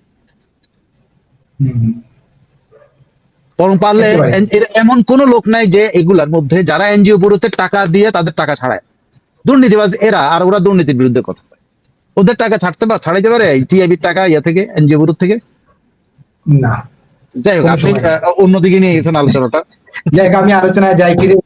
এই যে বলছিলেন নাকি যে শেখ হাসিনার ভূত তাড়া করে, বা শেখ হাসিনা নাই, তার দল নিষিদ্ধ কার্যক্রম, তার দলের নেতা কর্মীরা মাঠে আনতে পারতেছে না, কিন্তু সরকারের মন্ত্রী, উপদেষ্টা এবং প্রধান উপদেষ্টা পরিষদের সদস্যরা যখনই রাস্তায় নামেন না, তখনই তাদেরকে আসলে তাড়া করে। তারা যখন মেট্রো রেলের নিচ দিয়ে, ধরেন যমুনা থেকে বের হয়ে মেট্রো রেলের নিচ দিয়ে প্রধান উপদেষ্টার কার্যালয়, মানে প্রধানমন্ত্রীর কার্যালয়ে আসেন, তখন তো মানে ওই মেট্রো রেল দেখেই তো তাদের আসলে কাঁপন ছুটে, এই ফেসিস্ট চলে আসছে। এটা তো ফেসিস্টের তৈরি। যখন আপনার ফ্লাইওভারে উঠেন, আপনার এলিভেটেড সেখানে তো ফেসিস্ট, সব জায়গায় ফেসিস্ট। এই যে সার্জিসের একটা কথা বলি, সার্জিস পঞ্চগড় বা কোনো এক জায়গা থেকে এরকম করে আসতেছে, তো সেটার ভিডিওর মধ্যে সার্জিসের মনে থেকে আজ বাংলাদেশ এত সুন্দর, এই বাংলাদেশের মধ্যে আমাদের রাস্তাঘাট এরকম সুন্দর, সার্জিস বলতেছে শেখ হাসিনার কথা, সে বলছে বাংলাদেশ এত সুন্দর, বাংলাদেশকে দেখে মানুষ আসা উচিত, মানুষ বাংলাদেশ দেখা উচিত। এটা কে করছে? সার্জিস করছে, সার্জিসের বাপ করছে, সার্জিসের দাদা করছে। কিন্তু আবার জায়গায় লাগবে যে উন্নয়নের নামে দেশ ধ্বংস করে দিচ্ছে, এই অবশ্য ওই রাস্তা দিয়ে গাড়ি চালায় যেতেছে আর এইসব কথা বলতেছে, সার্জিসের মুখের কথা আছে। এরা সারাক্ষণ এই তারাই আছে আর কি, এটা বললাম আর কি, সারাক্ষণ। আরেকটা বিষয় নিয়ে একটা আলাপ করবো, তারপরে আমরা একটু ইয়েতে যাবো। একটু যদি মনে করেন, যদি আলোচনা করতে, রাষ্ট্রপতির একটা বিবৃতি নিয়ে তুমুল আলোচনা হচ্ছে, এবং অনেকে কমেন্টস করছিলেন আগের দুইটা অনুষ্ঠানে, আমি কোন প্রশ্ন করি নাই। অনেকেই বলছেন যে রাষ্ট্রপতি এই বিবৃতি দিলেন নাকি তাকে দিয়ে দেওয়ানো হলো। আমি আর এই বিশ্লেষণ দিতে মানে এই ভদ্রলোক এখন তো কোনো মতে টিকে থাকার লড়াইটা ভাই, তার তো টিকে থাকার লড়াই। সে তো ফাইট করতেছে একটা মনস্টারদের বিরুদ্ধে, ফাইট করছে কতদিন, 1 বছর ধরে। একটা লোক 1 বছর ধরে, তাকে যখন ওই যে রেফারেন্স দিয়েছে, রেফারেন্স শপথ না হয়েছেন থেকে শুরু করে যা করতে বলছে উনি তাই করতেছেন, বাট উনি কনস্টিটিউশন ধরে রেখে দিচ্ছেন। এখন উনি কি স্টেটমেন্ট করলো কি না করলো আপনি নিশ্চিত থাকেন এগুলো তার না। উনি যে ভাষাটা লেখা হয়েছে সেই ভাষাটা তার না। এটা তো বুঝাই যায় আপনি ইউনূসের ভাষা তার ভাষার মধ্যে কোনো পার্থক্য নেই, বরং ইউনূসের মধ্যে কিন্তু একটা বড় ডেঞ্জারাস একটা জিনিস আছে, যে জিনিসটা আপনি দেখেন, বিশ্বাস করেন, আমি যদি বিবৃতিটা আপনার সামনে আছে কিনা আপনি বিবৃতিটা দেখতে পারেন। বিবৃতিদেরকে সে সবাইকে কৃতিত্ব দিয়েছে, বাংলাদেশের নারীদেরকে কিন্তু কৃতিত্ব দেয় না, যে নারীরা কিন্তু এই সংগ্রামে সবচেয়ে বেশি ভূমিকা রাখছে। মাহফুজ এই তার একটা ইয়াতে কাদেরকে নারীদেরকে ইয়ে দিচ্ছে, মর্যাদা দিচ্ছে কি হিসাবে জানেন? সেবাদানকারী হিসাবে, পুরুষদের পাশাপাশি পুরুষদেরকে রক্ষা করার জন্য, এই করার জন্য তারা যুদ্ধ করছে, যে এটা করে নাই। দেখেন, জঘন্য। ইউনূস তার পুরো বিবৃতির মধ্যে নারী শব্দটাই নেই। দেখেন আপনি তো, যে নারীরা যে এত কিছু করলো, এই নারীদেরকে উনি তার বিবৃতিতে, মূল বিবৃতিতে উনি অস্বীকার করে গেছেন। একবারও লেখেন নাই নারী কথা। এই যে মনে করেন তারা, আমি দুঃখজনক মনে করি, আমি কিন্তু দুঃখ মনে করি, আমি আমার মনে করি যে এটা হলো ওদের প্রাপ্য, এই লালবদর নারীদের এটাই হলো প্রাপ্য। তারা চিফ অ্যাডভাইজারের কাছে এইটাই পাওয়ার কথা। ওরা তো শেখ হাসিনার আমলে নাই যে শেখ হাসিনার কথা নারীদেরকে সামনে নিয়ে এসে ইয়ে করবেন, নারীদেরকে নিয়ে অতিরিক্ত আধিক্যতা দেখাবেন। এটা তার ইউনুসের মধ্যে নেই। ইউনুস নারীদেরকে দেখছে হলো তার বিকৃত ইয়ে হিসাবে, বিক্রি করার পণ্য হিসাবে। নারীদের বিক্রি করে উনি গ্রামীণের টাকা আনছে, টাকা মাইরা দিচ্ছে। তো উনি যাদেরকে পণ্য মনে করে তাদের নাম নেবে কেন? আপনি বিবৃতিটা যদি বাইর করতে পারতেন ভালো হতো। আমি আপনি পড়ে শোনান। রাষ্ট্রপতির বিবৃতিটা আমার কাছে, হ্যাঁ রাষ্ট্রপতির বিবৃতিটা আমার কাছে আছে। প্রধান উপদেষ্টার বিবৃতি আগে দেখলাম, না প্রধান উপদেষ্টার বিবৃতি আগে দেখলাম এক জায়গায়, এখন থেকে আর পাচ্ছি না, এটাই খুঁজতেছিলাম আর কি। আমার ধারণা প্রধান উপদেষ্টার বিবৃতিও সবাই নিচ্ছে কিনা দেখ। এই নারী না থাকাতে খুঁজতেছি, আমি তো পত্রিকায় দেখলাম, হ্যাঁ যে আমি পত্রিকায় নারী দেখলাম বিবৃতি, এখান থেকে আর দেখতেছিলাম। এটা তো আগেই দেখছিলাম বিবৃতিটা, হ্যাঁ বিকাল বেলায় বিবৃতি ওই বিবৃতির হ্যাঁ। এই চিফ ওইটাও ডিলিট করছে তাইলে? চিফ অ্যাডভাইজারের এখানে নাই তো, আমিও দেখতে পাচ্ছি নাই। না নাই তো, আমি কোন সব অনলাইনে ছিল তো, আমি পাইতেছি না। আমরা কিছু প্রশ্ন নেই। বলেন আপনি প্রশ্ন করতেন, আমি একটু চেক করে দেই, কারণ আপনি প্রশ্ন নেন। সর্দার জি জি, আমি কমেন্টস পড়ি আর প্রশ্ন নেই। সর্দার ইয়ে ভাই লিখছেন, সালাম ভাই লিখছেন, নয়ন সম্মুখে তুমি নাই তবু নয় রয়েছ নয়ন নয়ন। মানে ফ্যাসিস্টদের মানে আচ্ছা, দেশের সকল মানুষ ফ্যাসিস্ট, তারা যেদিকে তাকায় সেদিকেই ফ্যাসিস্ট, যারে যে কথা বলে সেই ফ্যাসিস্টের দূষণে ফ্যাসিস্ট। বিরাট সমস্যা, এইটা তো বিরাট সমস্যা। আমি উপর থেকে একদম কমেন্ট গুলো দেখে আসি, আজকে সময় আছে 15 মিনিট, আমরা একটু একদিন কমেন্টস দেই, অনেকে বলছে। এই দেখেন আমি পেয়েছি এক জায়গায়, আমি তো রেখে দিয়েছিলাম। আপনি কমেন্টস পড়বেন, আমি পেয়ে গেছি জিনিসটা, আমি কি পড়ে শোনাবো?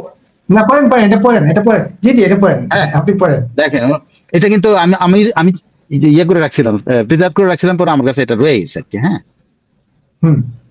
এটা হলো ওনার বক্তব্য, কোন স্বৈরাচারের ঠাঁই হবে না এমন বাংলাদেশ গড়ে তুলতে দেশবাসীর প্রতি আহ্বান জানিয়েছেন। ওকে, জুলাই আমাদের নতুন করে আশার আলো দেখিয়েছে, অমুক করেছে, বৈষম্য সাম্যভিত্তিক বৈষম্য দুর্নীতি বাংলা স্বপ্ন দেখিয়েছে, হাজার শহীদের আত্মত্যাগে আমাদের রাষ্ট্র সংস্কারের যে সুযোগ, এখন হাজারো শহীদ আসছে।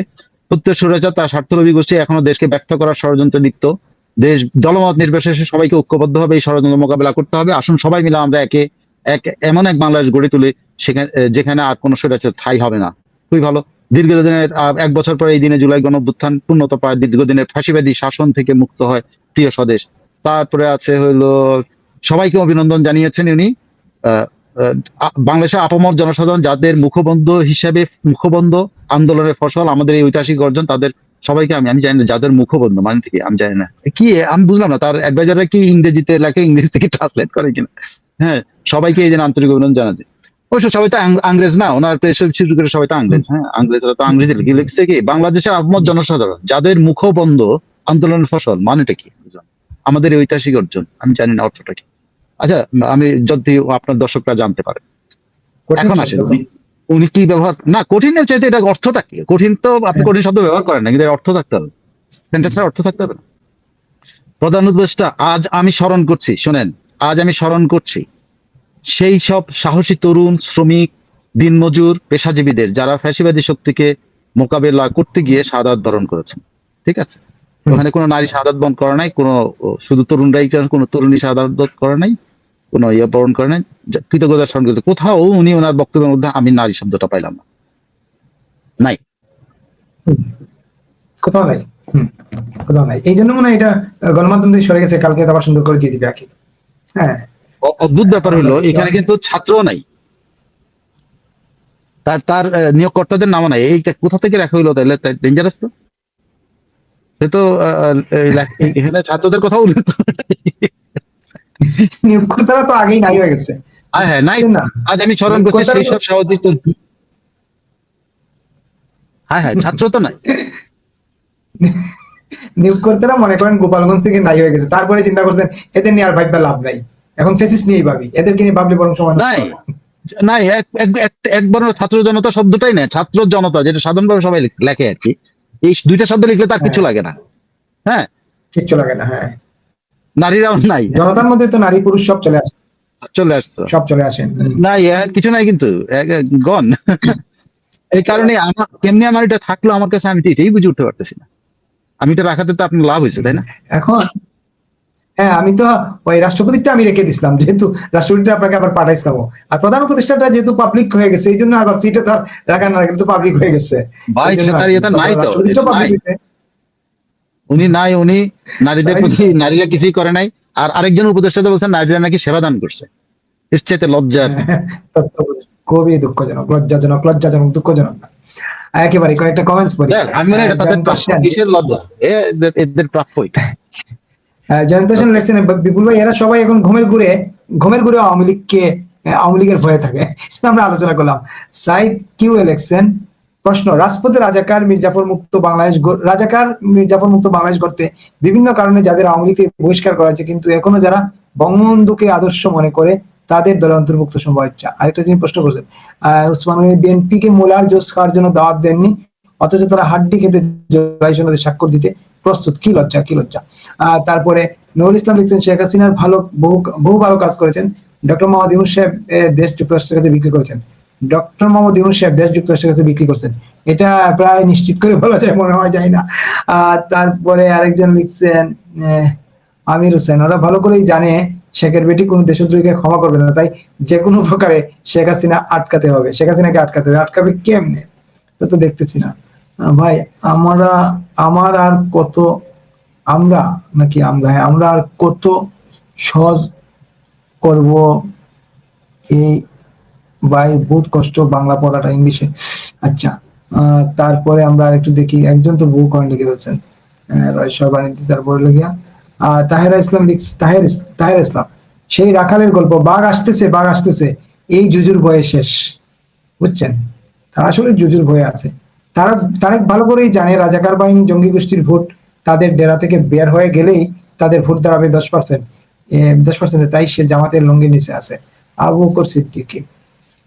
আচ্ছা আচ্ছা, দক্ষিণ প্লাজায় ঘোষণা হবে জুলাই সনদ, এই দক্ষিণ প্লাজায় সংসদ সদস্য সহ বরেণ্য ব্যক্তিদের জানাজার নামাজ আদায় করা হতো, তারা আওয়ামী লীগের কবর করতে চেয়েছিল, এমনের জন্য কবর করতে হয় না।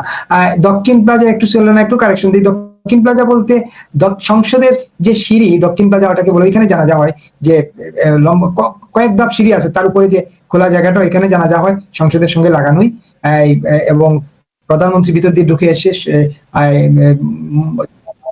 শ্রদ্ধা জানান। আর প্রোগ্রাম হবে মানিক মিয়া এভিনিউতে, ওই যে মানিক মিয়া এভিনিউদের যে মাঠের পাশে যে ফুটপাত আছে, এই ফুটপাতে স্টেজ করে, যদি আমি ভুল না করি, আমি তাই দেখছি, গত কদিন দেখে আসছি। আচ্ছা, তারপরে আরেকজন লিখছেন, কি জানি, এই জঙ্গি সরকার সকল সদস্যই কথিত ছাত্র নামের টুকাই জঙ্গি বা প্রতিনিধিই লীগ ভয়ে থাকে, কারণ ওরা জানে ওরা বাংলাদেশের সেরা অপরাধী, তারা একটা সুন্দর শান্তির দেশকে ধ্বংস করে দিয়েছে, ওদের রক্ষা হবে না। লিটন মিয়া লিখছেন এটা। আচ্ছা, আর সালমান রফিক লিখছেন, বুঝলাম না আওয়ামী লীগকে এত ভয় কেন, কি এমন আওয়ামী লীগের অদৃশ্য শক্তি আছে, জানতে চাই। সালমান রফিক লিখছেন, তারা এত ভয় পায় কেন আওয়ামী লীগকে, এটা একটা ব্যাপার। শেখ হাসিনাকে ভয় পাইতে, আজকে ঢাকাবাসীর সকল যানবাহনে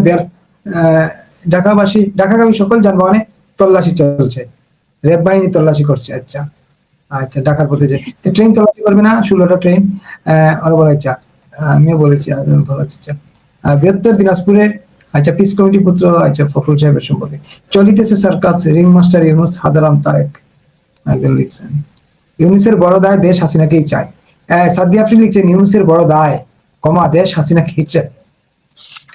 আচ্ছা, 1-11 বলে ধোয়া তুলছে, অথচ 1-11-তে দেশ চালাতো এক সেনাপতি এবং এক ব্যাংকার, এখনো তো এক সেনাপতি এবং একজন ব্যাংকার। আচ্ছা, প্রশ্ন ছিল, দেখি অনেক কমেন্ট তো নিচের দিকে সব চলে আসছে। আচ্ছা, ভারতের দাদারা, আচ্ছা, মনে হচ্ছে মুক্তি আছে, ঠিক আছে। শরীফ হোসেন, জয় বাংলাদেশ। 5 আগস্ট কি সামরিক শাসন জারি হতে পারে সাইফুল ভাই? একজন আপনার কাছে জানতে চাইছে, কেমনে বলা যাবে, এটা তো বলা যাবে না, এটা তো এখন আমরা জানি না। তবে আগের অনুষ্ঠানে করিমুল্লাহ সাহেব বলছেন যে কোনো কিছু করতে পারে, আর কি বলছেন, যদি বঙ্গভবনের দিকে মুভমেন্ট হয় তাইলে কিন্তু গণেশ উঠে যাবে, এটা বলছেন। গত 1 বছরে আমি যা বুঝলাম যে আওয়ামী লীগ একটা অনুভূতি, যেটা মুক্তিযুদ্ধের পক্ষে সবাই ধারণ করে, এই অনুভূতি বা উপলব্ধিকে কি করে নির্মূল করবে এই সরকার, সর্বাণী মুখোপাধ্যায়, থ্যাংক ইউ। তারপর, আচ্ছা, একজন লিখছেন যে কাদের সারাক্ষণ ফখরুল ইসলামরে নিয়ে কথা কইতো, তখন আপনারা এই সমালোচনা করার সাহস পান নাই, তখন আমরা সমালোচনা করছি, তখন তো আমি ইউটিউব চালাই নাই, এই জন্য শুনেন নাই, সমালোচনা আমরা সবসময় করছি, কাদেরকে আমরা নিজেরাই কাওয়া কাদের কইতাম, আজ এরা কোনো কাজ নাই, সারাক্ষণ মানে প্রতিদিন সকালে একটা বাংলা রেকর্ড বাজানো হইতো, আর খালি ফখরুল আর বিএনপি বকা দিত, এইটাই তো খারাপ, এটা আমরা তখনও বলছি, আপনি এত শুনে নাই। আচ্ছা, সাইদ কি লিখছেন, জুলাই সনদ সংবিধান নিয়ে আলোচনা সামনে রেখে দেশকে বিক্রি করে দেওয়া হচ্ছে এবং জাতীয় সংসদের দক্ষিণ প্লাজা থেকে মীর জাফর ইউনূস ভাষণ দিতে যাচ্ছে, জাতির স্বাধীনতা রক্ষা কে করবে? উনি বলতেছে কি এই যে জুলাই সনদ আর সংবিধান এইসবের সামনে রেখে আসলে এই যে চুক্তি হয়ে গেছে, দেশ নাই হয়ে গেছে, এইটারই কি হবে আর কি, এইটা রক্ষা করবে কে দেশকে? ইউনূস থেকে সার্তুলবি। আচ্ছা, মোটামুটি অনেক লম্বা হয়ে গেছে অনুষ্ঠান। আচ্ছা, একটা ডেঞ্জার লিখছেন সাইফুল ভাই, গত 1 বছরে সর্বক্ষেত্রে ইউনূসের ব্যর্থতার জন্য সাধারণ মানুষ শেখ হাসিনার প্রতি আকর্ষণ বেড়ে গেছে সাধারণ মানুষের। আগামী 1 বছর দেশ এভাবে চলতে থাকলে সাধারণ জনগণ শেখ হাসিনাকে দেশে ফিরিয়ে আনবে। হ্যাঁ, আর মারিয়া জামান লিখছেন মোল্লা মিলিটারি শাসনে আর কি আমার হবে? কাছে মনে হয় শেখ হাসিনা দেশেই আছেন, শুধু ওনাকে দেখা যাচ্ছে না, নাহলে আমার তো মনে হচ্ছে দেশেই আছেন, কোথাও না কোথাও আছেন, না হলে এরা কেন এরকম সারাক্ষণ অদ্ভুত ব্যাপার, সারাক্ষণ সারাক্ষণ সারাক্ষণ দুঃস্বপ্নে সারাক্ষণ দেখতেছে, এটা কেন করতেছে? কবি আচ্ছা, ষড়যন্ত্রের অনুষ্ঠানে মির্জা ফখরুল সহকারে 5 জন বিএনপি নেতা উপস্থিত থাকবেন। আচ্ছা, যাই হোক, আজকে ইতিহাসে জায়গা হয়ে থাকবে ইউনূস সাহেবের এই বিবৃতি, যিনি সেখানে ছাত্রদের অস্বীকার করছেন এবং নারীদেরকে অস্বীকার করছেন। আর ওনারা একজন ওনার নিয়োগ উপদেষ্টা কর্তা। নারীদেরকে বলছেন যে তারা ইয়েতে সেবা দান করছেন। হ্যাঁ, এইটা হলো ডেঞ্জারাস। লজ্জাজনক। না, এদের এদের এদের এদের এদের চিন্তা চেতনাই এরকম, তারা এইভাবেই দেখে। তারা হম, এভাবেই চিন্তা চেতনা আসলে। একেবারে শেষ পর্যায়ে আমরা শেষ করব। আর সাইফুল ভাই আর নতুন কিছু যুক্ত করার থাকলে নাইলে আমরা শেষ করবো। আর আমি একটা মজার কথা বলতে চাইছিলাম, সেটা একটু বলে জি জি জি, আপনি একটা বলতে চাইছিলেন শেষের দিকে। মজার একটা কথা মজার কথা হলো মির্জা ফখরুল দারুণ ইসলাম। আচ্ছা, মির্জা ফখরুল ইসলাম, লেখছেন।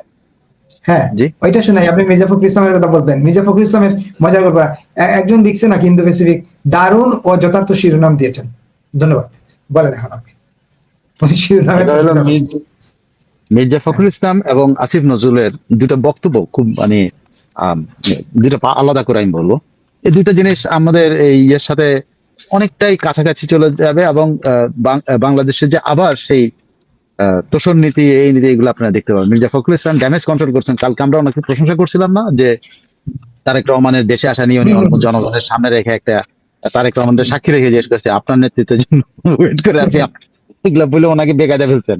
আজকে সেটা ড্যামেজ কন্ট্রোল করছেন মির্জা ফখরুল দেখছেন যে চাকরি তো চলে যায়, কি করা যায়, আমি কিভাবে এটা সামাল দেই।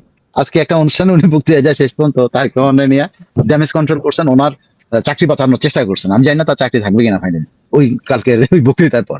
এখানেও তারেক রহমান উপস্থিত ছিলেন যথারীতি অনলাইনে, সেখানে উনি বলছেন, আমি আপনাদের সাথে শেয়ার করি, আমাদের নেতা তারেক রহমান সাহেব আমাদেরকে যে পথ দেখাচ্ছেন, যে কথাগুলো বলছেন অর্থনীতি সম্পর্কে, রাজনীতি সম্পর্কে, তিনি দেশের সামনে যে স্বপ্ন তুলে ধরছেন, সেই স্বপ্ন শুনে আমার একটি কথাই মনে হয়, হ্যাঁ, মার্টিন লুথার কিং এর সেই ঐতিহাসিক কথা, আই হ্যাভ এ ড্রিম।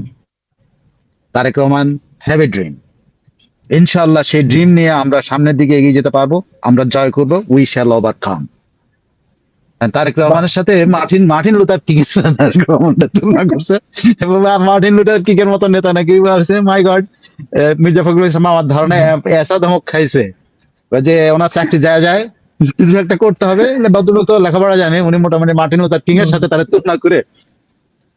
আমার না খুব আশ্চর্য, বাংলাদেশের লেজুর ভিত্তি এবং তোষণবাজ না হলে আসলে কেউ নেতা হতে পারে না। এর চেয়ে দুর্ভাগ্যজনক আর কিছু না। এই ফখরুল ইসলাম আলমগীর কতটা মানসিক ভাবে নির্যাতিত হয়েছেন যে শেষ পর্যন্ত উনি জানেন যে উনি কি কথা বলতেছেন এবং এটা কত হাস্যকর হবে যে উনি সিভিল রাইটস নেতা, আমেরিকান সিভিল রাইটস নেতা, উনার কিনা বলে ওনার সাথে যে কালো সাদার সংগ্রাম করেছে যিনি মার্টিন লুথার, সে মার্টিন লুথার কিং এর সাথে তারেকের তুলনা, যে লোকটা 15 বছর ধরে 14 বছর ধরে পলায় আছে।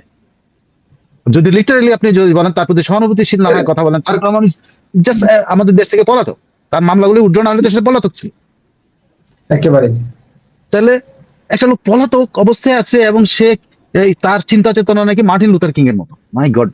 এবং উনি একটা, আমি জানি খুব সম্ভবত কোন না কোনো সময় উনি আমার ধারণা অধ্যাপক ছিলেন, উনি অনেক পড়ালেখা করেন, উই শ্যাল ওভারকাম শব্দটা ইউজ করছে।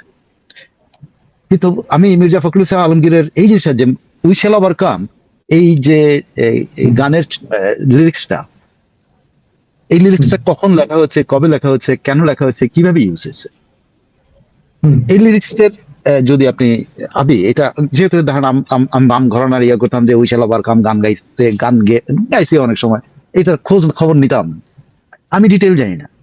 এটা এটা একজন রেভারেন্ড আইশাল ওভারকাম বলে, সে 1903 সালের দিকে একজন রেভারেন্ড, একজন চার্চের মানে যাজক, উনি এটা ওনার নাম আমার ঠিক মনে নাই, সাম টিনলে সামথিং এরকম। সেই সময়ের ওনার আইশাল ওভারকাম থেকে এইটা পরবর্তীতে গানের উপরে 1947 সালের দিকে, এবং পরবর্তীতে এটা গেয়ে বিখ্যাত হন পিট সিগার নামে একজন সঙ্গীত শিল্পী। সেটা আই উইল ওভারকাম ছিল, এটা উনি যাজক হিসেবে আই উইল ওভারকাম বলে গসপেল থেকে উনি এটা বর্ণনা করে, এটা সেই লিরিক্সটাকে অনেক লম্বা করে এটা গানে রূপান্তরিত হয়েছে, গানে রূপান্তরিত করে পিট সিগার এটা গানটা গেয়ে বিখ্যাত হয়েছিল উই শ্যাল ওভারকাম। এটা এই আমেরিকান এই যে সিভিল রাইটস মুভমেন্টে এটা ব্যাপকভাবে ব্যবহৃত। তো মির্জা ফখরুল ইসলাম সাহেব যখন এই ধরনের একটা গানকে, এই ধরনের একটা গানের লিরিক্সকে ওনার দুর্নীতিবাজ, এক সময় দুর্নীতিবাজ, এখন দুর্নীতিবাজ কিনা আমি জানি না, এক সময় দুর্নীতিবাজ খ্যাত একজন নেতার সাথে মার্টিন লুথার কিংকে তুলনা করেন, এবং এরকম একটা গানের কলি বা এটা লিরিক্সের একটা পার্ট উনি ব্যবহার করেন, আমি সত্যি আশ্চর্য হয়েছি যে উনি কেন এটা করতে গেলেন, এবং উনি কতটা চাপের মুখে এই কাজটা করছেন। আমি তার জন্য দুঃখিত, এবং আমি মির্জা ফখরুল ইসলামের জন্য পিটি ফিল করি। আমি মনে করি যে এটা ওনার জন্য আসলে খুব উনি এবার আরেকটা জিনিস, আসিফ এটা হলো মজার ঘটনা। আমি মির্জা ফখরুলের ড্যামেজ কন্ট্রোল করতে গিয়ে যে যত নিচে নিচে নামিয়েছেন, মানে অ্যাটলিস্ট যারা এই জিনিসগুলো নিয়ে একটু খোঁজ খবর রাখে তাদের কাছে আপনি কত নেমেছেন মির্জা ফখরুল ইসলাম, কল্পনা করতে পারবেন আপনি কি করছেন। আপনি কি করে মার্টিন লুথার কিং রে আপনার নেতার সাথে তুলনা করে ফেলছেন? আপনি কিভাবে উইশাল ওভারকাম শব্দটাকে আপনার নেতার সাথে মিলায়া ওনার I have a dream, Martin Luther King এর Tarek Rahman has a dream বলা, মানে কিভাবে এগুলো মিলাইছেন উনি, আমি জানি না কতটা নিচে নামলে উনি এটা করতে পারেন। গেল এটা। এবার আসিফ নজরুল সাহেবের এক বিখ্যাত বক্তৃতা, দুটো মজার ঘটনা দিয়ে আমি আমারটা শেষ করতে চাই। আমার মনে আজকে অনেক লম্বা হয়ে গেছে না? হ্যাঁ, না এটা করেন, সেটা নেই, দর্শকরা আছেন দেখতেছেন, আপনার কথা শুনতে পাচ্ছেন। জি, আসিফ নজরুলটা তো অবশ্যই করবেন। আসিফ নজরুল আজকে এই যে ইয়ের ভাষায় দ্বিতীয় শ্রেণীর নাগরিক, এই যে কি বলে, ওই যে আমাদের সাবেক অর্থমন্ত্রী দ্বিতীয় শ্রেণীর নাগরিক বলছে, সেই দ্বিতীয় শ্রেণীর নাগরিক আজকে নিজে কি বলতেছে শুনেন, এটা যা শুনে যান, এটা নিয়ে আমি কোন শব্দ উচ্চারণ করেন যে লোকটার মানে কোন পর্যায়ে গেছে। লোকটা বলছে একটা ফরেন একাডেমিতে একটা আলোচনা সভায় উনি বলছেন, বাংলাদেশের পাসপোর্ট নিয়ে বিদেশে গেলে এমন ভাবে তাকায় যে লজ্জা লাগে। বুঝলেন, তারা দেশকে কোথায় নিচে নামাইছে, তাদের নিজের এখন লজ্জা লাগতেছে। আমি যখন আমার পাসপোর্ট নিয়ে যাই, আপনাদের তো সমস্যা হয় না, মানে কূটনীতিকদের বলতেছে, তারা তো কূটনৈতিক পাসপোর্ট, আপনাদের সমস্যা, আমার এত লজ্জা লাগে, এত রাগ লাগে, লাল হয়ে যাই। সরি, আমি লাল হয়ে যাই শব্দটা আমি লাগাইছি, এটা লাল হয়ে যায় বলে নাই, এত রাগ লাগে, আমি বলছি রাগে লাল হয়ে যায়, তো এই জন্য আমি রাগ লাগে। আমার মনে হচ্ছে এই তিনটা শব্দ যদি না লাগানো এটা অসম্পূর্ণ থেকে যায়, অবিচার করা হবে আসলে। আমার তো এখন একটা স্পেশাল পাসপোর্ট আছে, কিছুদিন পর আবার সবুজ পাসপোর্ট হবে। আমেরিকা 6 বার গিয়েছি, তারপরে ভিসা দেয় না। আহারে, আমেরিকা ভিসা দিনের পর দিন ঘুরে ভিসা দেয়, আমেরিকা ভিসা দেয় না, আর দিনের পর দিন ঘুরে ভিসা দেয়। অনেক দেশ আপনার অনেক দেশ আপনার এয়ারপোর্টে যাওয়ার পর এমন ভাবে তাকায় মনে হয় মরে যায়। হংকং দুবাইয়ের পাসপোর্ট দেখছে আর এমন লোক দেয়, এত প্রশ্ন করে, পেছনের লোকজন খেতে থাকে, মনে হয় মাটির সঙ্গে মিশে যায়। কি দেশ বানিয়েছে আমরা যে অন্য দেশ আমাদের নিচু চোখে দেখে। আসিফ নজরুলরা কিন্তু টের পেয়ে গেছে, ওনারা কোথায় নিচে দেশকে টের পেয়ে গেছে। ওনাদেরকে মানুষ ধাওয়া দেয় পেছন থেকে, এটা কিন্তু উনি বলছে পেছন থেকে মানুষ পেছনে লোকজন খেতে থাকে, মনে হয় মাটির সঙ্গে মিশে যায়। আসিফ নজরুল মাটির সঙ্গে মেশার না, আপনাদেরকে বাংলাদেশের জনগণই, বিদেশে কেউ লাগবে না, বাংলাদেশের জনগণই মাটির সাথে মিশায়। অনেক ধন্যবাদ। আমার মনে হয় শেষ করছি। হ্যাঁ, না, অনেক সুন্দর চমৎকার আলোচনা, দুটা গল্প আমরা শুনলাম, গল্পের চলে স্টোরিটা হয়ে গেল। ঢাকার রাজধানী ঢাকার বিভিন্ন দেয়ালে একটা পোস্টার চেয়ে গেছে, সেই পোস্টারটা হচ্ছে 5 আগস্ট পুলিশ হত্যা দিবস। জাস্ট 2টা লাইন লেখা আছে, এটা আমি পরেই শেষ করবো অনুষ্ঠানটা। তোমাকে হত্যা করা হয়েছে বারংবার, শুদ্ধ খুনি অশুদ্ধ খুনি, কেউ একটুখানি পিছুপা হয়নি। তুমি ভুলে যাও, বারবার খুন হও, আজও নতুন কোনো বাধ্যবাধকতায়। Dot dot dot dot dot. এই পুলিশের যে পোস্টারটা ছাপা হয়েছে তাতে 2 জন পুলিশ সদস্যর নিশ্চয়ই মনে আছে যে আমরা সম্ভবত এটা 19 জুলাই অথবা 20 জুলাই হবে যাত্রাবাড়িতে এক ফুট ওভার ব্রিজের দুই পাশে 2 জন পুলিশ সদস্যকে একদম মানে আন্ডারওয়্যার করা অবস্থায় ঝুলিয়ে রাখা হয়েছিল। সেই ছবিটা এছাড়া বিভিন্ন জায়গায় পুলিশের লাশের ছবি দিয়ে এই পোস্টারটা করা হয়েছে, লাল কালার আর মিশ্রণে সাদা লেখা। পুলিশ সদস্যদের প্রতি বিনম্র শ্রদ্ধা, যারা আসলে দেশের জন্য অকাতরে প্রাণ দিয়েছেন আজ 5 আগস্ট, তাদের জন্য আসলে গভীর শ্রদ্ধা, তাদের সুখ সুন্দর পরিবারের প্রতিও শ্রদ্ধা। 5 আগস্টে আরো অনেকেই মারা গেছেন, তাদের সবার প্রতি আসলে সমবেদনা। সবাই নিশ্চয়ই এই শোক কেটে উঠবেন পরিবারের সদস্যরা। নিশ্চয়ই কোনো একদিন বিচার হবে, কারণ পুলিশে হত্যা মামলা কখনো তামাদি হয় না। 100 বছর পরে হলেও এইসব হত্যা মামলার বিচার হয়, আর যেহেতু পুলিশ, সেই বিচার হবেই। সেই প্রত্যাশা রেখেই অনুষ্ঠান এখানে শেষ করছি। যারা দেখছিলেন দেখবেন, সবার প্রতি অনুরোধ বিপুল টক ফেসবুক পেজটি ফলো দিয়ে এবং ইউটিউব চ্যানেলটি সাবস্ক্রাইব করে আমাদের সঙ্গে থাকবেন। আমাদের আরো 2টি চ্যানেল, বিপুল টক, বিপুল টাইমস এবং মিডিয়া বাই বিপুল, এই 2টি চ্যানেল সাবস্ক্রাইব করলে কৃতার্থ থাকবো। সবাইকে শুভরাত্রি, নিরাপদ থাকবেন, সাবধানে থাকবেন। আজ 5 আগস্ট, নিশ্চয়ই আরো বেশি সতর্ক থাকবেন, সেই প্রত্যাশা রেখে অনুষ্ঠান শেষ করলাম। শুভরাত্রি সাইফুল ভাই। সবাইকে শুভেচ্ছা। বাংলাদেশ ও ভারতে যারা আছেন তাদের প্রতি রাতের শুভেচ্ছা। অনেক রাত হয়েছে, ঘুমোতে যান। আর পৃথিবীর অন্যান্য জায়গায় যারা আছেন তাদেরকেও প্রাতঃ সময়ের শুভেচ্ছা। বাংলাদেশে আছেন যারা, বিশেষ করে বাংলাদেশে আছেন তাদের প্রতি অনুরোধ, নিজেকে নিরাপদ রাখবেন, পরিবারকে নিরাপদ রাখবেন এবং প্রতিবেশীকেও নিরাপদ রাখার চেষ্টা করবেন। আসসালামু আলাইকুম প্রিয় দর্শক, দেশ কিংবা দেশের বাইরে যেখান থেকে বসে ভিডিওটি দেখলেন সবাইকে অনেক অনেক ধন্যবাদ এবং ভালোবাসা জানাচ্ছি। প্রিয় দর্শক, অত্যন্ত গুরুত্বপূর্ণ আলোচনা করা হলো বর্তমান বাংলাদেশের যে পরিস্থিতি, সেই পরিস্থিতি নিয়ে আলোচনা সমালোচনা করা হলো। আপনারা জানেন যে বাংলাদেশের অবস্থা খুবই কঠিন একটি অবস্থা, নাজেহাল একটি পরিস্থিতির মধ্যে দিয়ে বাংলাদেশ চলছে। বাংলাদেশের এমন পরিস্থিতিতে বাংলাদেশের হাল ধরছেন ডক্টর ইউনূস। এই ডক্টর ইউনূস একটি বছরে কত কি করলো, কত কি দেখালো, এই বিষয়গুলো মানুষ একদম বুঝে গেছে। এবং তিনি যে আসলে দেশের পক্ষে যারা দুর্নীতিবাজ, যারা চাঁদাবাজ, লুটেরা, দখলদারিত্ব যারা করে বেড়ায়, এরপর টেন্ডারবাজি যারা করে বেড়ায়, তাদেরকে যে একটা পশমও ছিঁড়তে পারেনি তার প্রমাণ আমরা বারবার দেখেছি। তাই ডক্টর ইউনূসকে অনেকেই এখন সমালোচনা করতে শুরু করেছেন। তাকে সরকারে রাখবেন কিনা এই বিষয়গুলো নিয়ে কথা বলছেন, নানা আলোচনা হচ্ছে তাকে নিয়ে। প্রিয় দর্শক, আপনাদের মূল্যবান মতামত কমেন্টে জানাবেন। সবাই ভালো থাকবেন।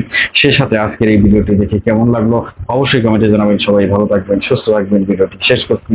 আসসালামু আলাইকুম।